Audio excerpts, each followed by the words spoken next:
Hi there. Over the past few weeks, I've been sharing what makes an online session meaningful, including the needs of participants, presenters, and those who are held responsible for productivity in meetings, including clients, managers, and bosses. Many people promoting their online courses choose to identify pain points as a way to identify with their customers. It's a common practice and it appeals to many. But instead, I focus on what's working and why things are going right. From there, we can find the root causes of success to gain momentum towards our vision and the future desired state. So let's use this time to celebrate. Please share in the chat a win or something that's going really well for you lately in your career or in your life. Hi, my name is Heather Levitt Martinez. I'm the director at Tech Coast Academy, and I help professionals make online sessions more engaging, efficient, and equitable.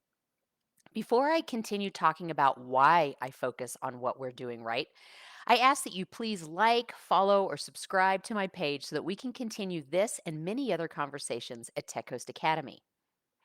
Yes, I can tell you that your online meetings could be better. I can even go into how bad they are when people are having tech issues. Don't show up on time, they aren't engaged, how boring and useless meetings are, and how hard it is to stand out to your boss or collaborate with others on your team. I can go on and on.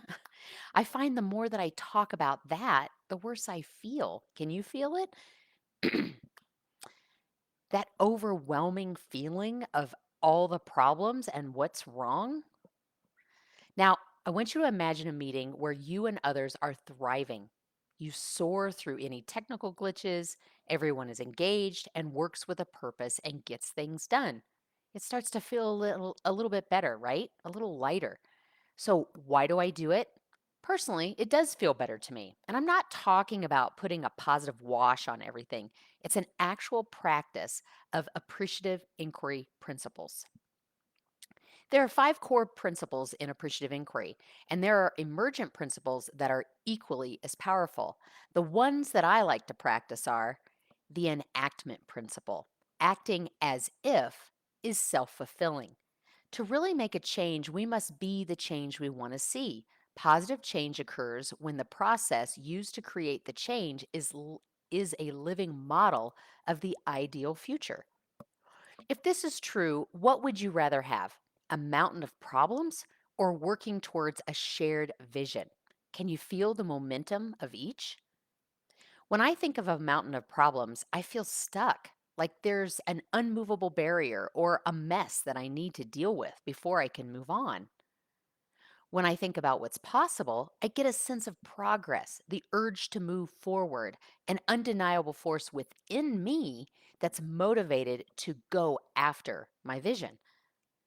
As for my mind, I practice the simultaneous, I can't even say it today, simultaneity principle. I'm sure you know what that is. You can see it, you can read it right there. It means inquiry creates change.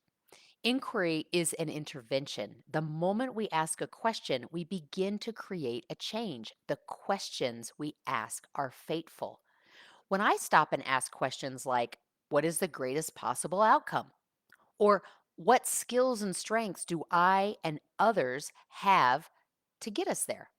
Or what is one small step we can do right now to get there? Doing so helps me feel as if I'm well on my way. Whereas when I ask, what's the problem? What have we done in the past that hasn't worked and why? What are the risks and what happens if we fail?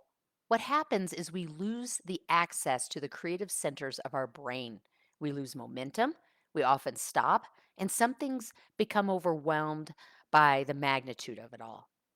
Then perfectionism and procrastination can set in. How do I know? Well, in 2009, I suffered a head injury.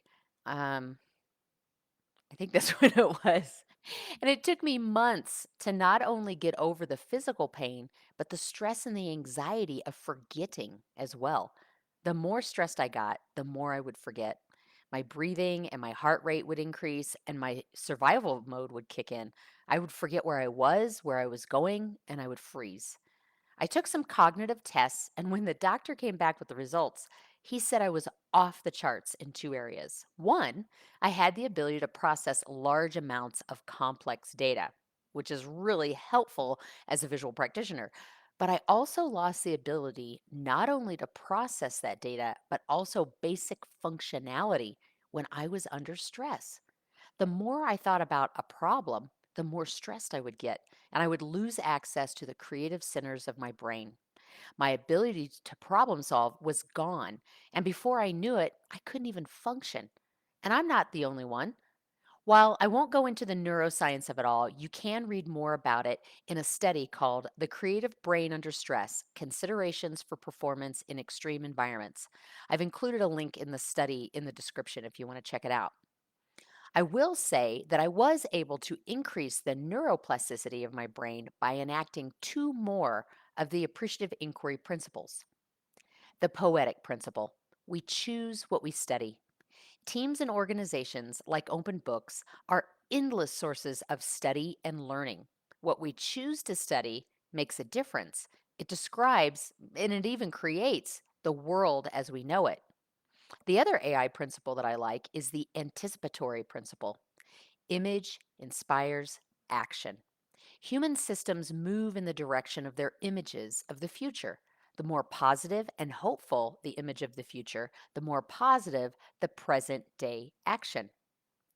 By studying and practicing and living into the principles of appreciative inquiry, I was able to create new neural pathways in my brain and live a more creative, generative life.